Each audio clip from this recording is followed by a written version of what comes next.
Check out this video about an action hound's martial arts journey.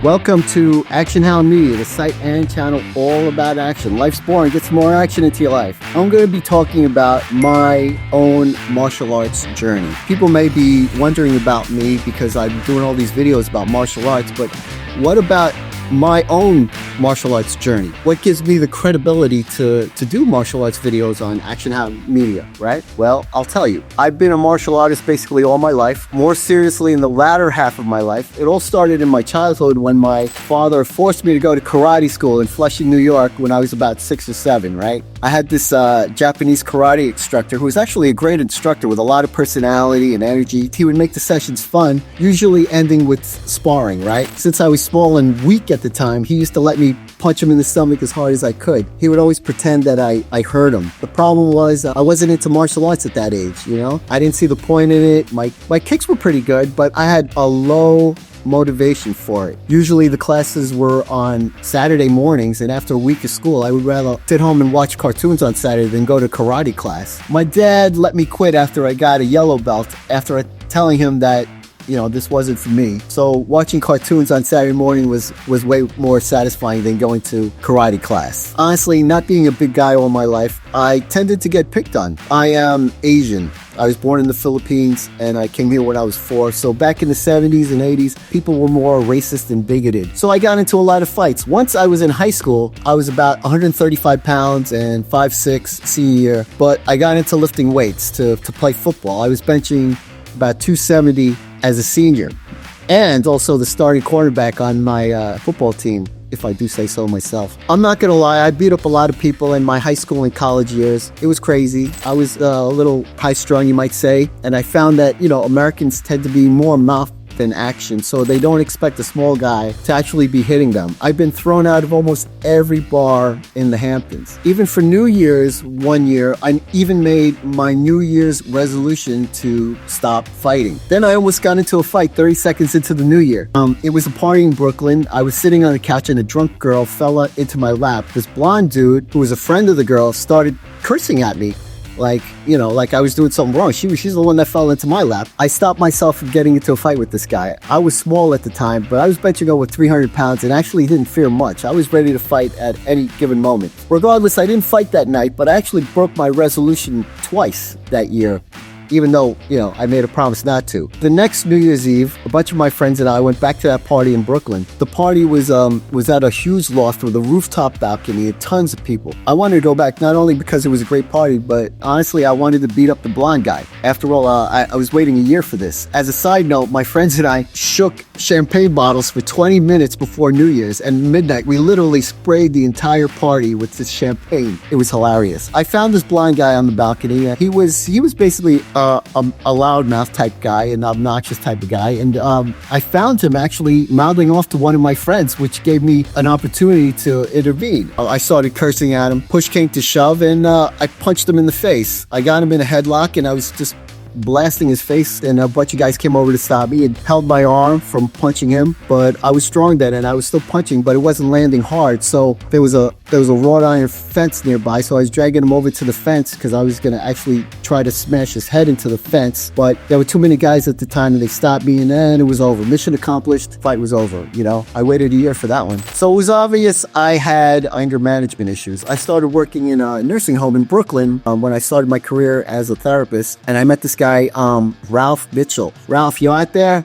Kudos. He worked there as a physical therapy assistant, and I saw him kind of like shadow boxing, and I asked him what he knew. He said he used to be a pro kickboxer. He studied Jeet Kune Do. He invited me to train with him, so I did. I decided to get into martial arts at this point in my early 20s. Maybe I needed an outlet. Ralph introduced me into Bruce Lee's martial art, which is basically an eclectic style that combines mainly arts like Muay Thai, boxing, grappling, and Filipino martial arts. I didn't know anything about Filipino martial arts until I met this guy. And I'm Filipino, I was born there. Filipino martial arts is basically, you know, working with weapons like sticks and knives. The training was good, but I found a local JKD school, which was minutes from my house, so I started going there, right? This JKD school was actually crappy. The instructor was a fat slob who pretty much showed the same techniques over and over again. He would actually sit in his office while he got student instructors to teach the class. We could hear him playing video games from the mats. What a jerk.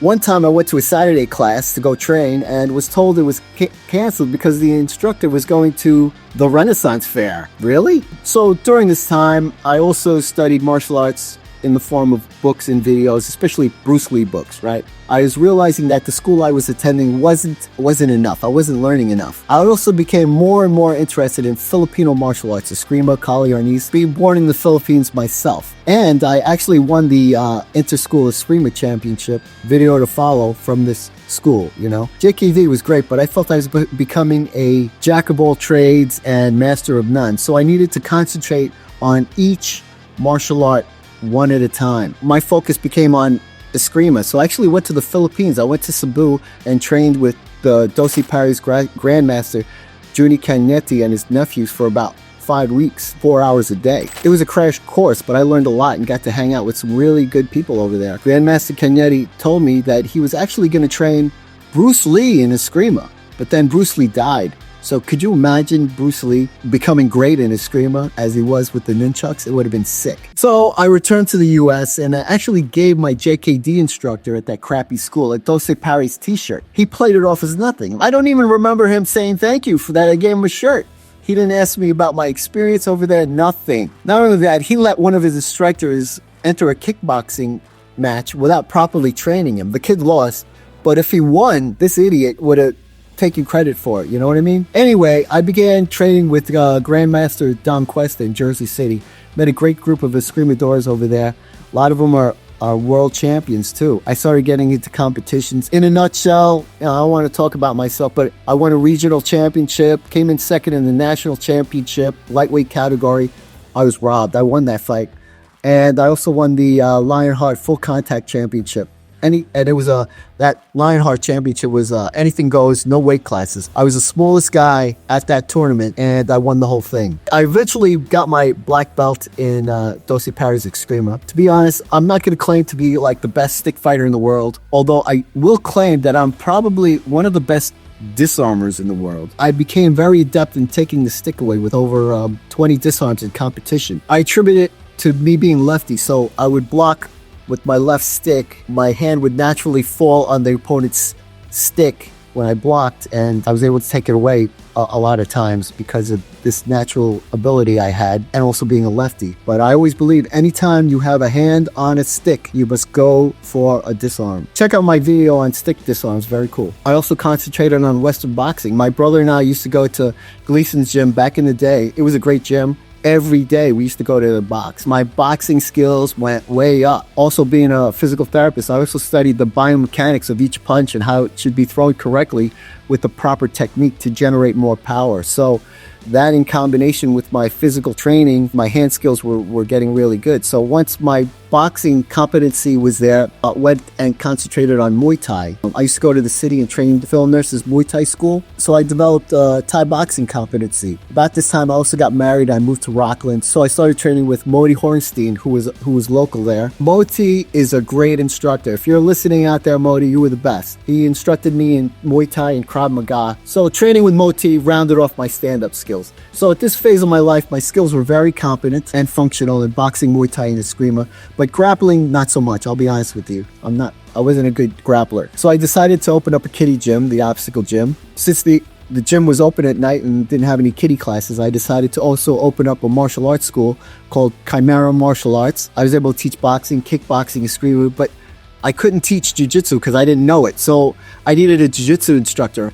Eventually, I met a very competent instructor who goes by the name of Elliot. That's all I'm going to say. I don't know if he wants to be known or whatever. I think he wants to remain anonymous, but I will only give his first name. His name is Elliot. I hope you're watching, Elliot, because you were also one of my favorite and best mentors. This was great because I got a lot of training in jiu-jitsu and got very good at it. I even competed in a Naga, getting a couple of medals. I pulled off a Darson competition. I eventually closed the obstacle gym and it wasn't successful enough. Thus, closing my school. Now I only teach privates and do seminars and of course making YouTube videos on martial arts. Yes, martial arts has been a positive impact on my life. Early in life, high school, college, I was quiet but high-strung and ready to fight, and martial arts actually calmed me down. Yes, calmed me down. I have less of the need to fight in bars and streets after starting martial arts. Contrary to what some may believe, martial artists aren't Neanderthals who like to beat up people.